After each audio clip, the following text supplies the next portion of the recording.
શ્રીજી મહારાજના મત પ્રમાણે વચનામૃતના આધારે જ્યારે પણ ક્રોધનો આવેશ આવી જાય ત્યારે તરત જ ઊંચા સ્વરે તાળી પાડીને સ્વામિનારાયણ સ્વામિનારાયણ સ્વામિનારાયણ મહામંત્રની ધૂન કરી, મતલબ ભગવાનના નામનો જાપ કરી એટલે ક્રોધનો આવેશ છે ને ઉતરી જાય.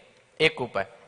બીજો, આપણને એમ થાય કે હવે મને ક્રોધ આવે છે, આપણને ખબર પડી જાય આમ તો આવું આવું જ્યારે થાય ને ત્યારે મને ક્રોધ ચડે છે, એટલે એવો કઈ પ્રસંગ બને ને તરત જ આપણે ઉલટી ગણતરી ચાલુ કરવાની, રિવર્સ કાઉન્ટિંગ.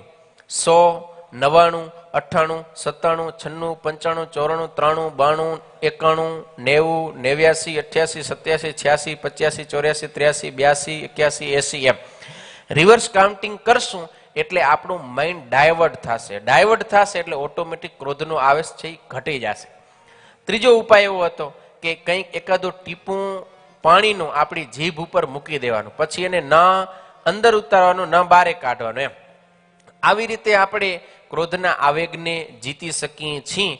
બાકી તો વિચાર આપણે કરવો પડે કે કાંઈ બી ક્રોધ કરીને હું કોઈકને વઢી લઈશ તો એને કારણે ઝઘડો થશે, અથવા તો ક્રોધમાં આવીને હું કઈ વસ્તુનું નુકસાન કરી નાખીશ તો બહુ મોટું મને નુકસાન થઈ જશે, એ કઈ પાછળથી કઈ આપણે હાજુ કરી શકવાના નથી.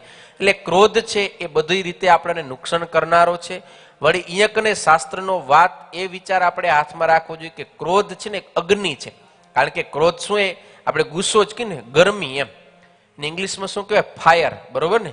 તો અગ્નિ છે એમ ક્રોધ છે. તો એ ક્રોધ રૂપી અગ્નિની અંદર બધું બળીને ભસ્મ થઈ જાય, કંઈ પણ બચતું નથી.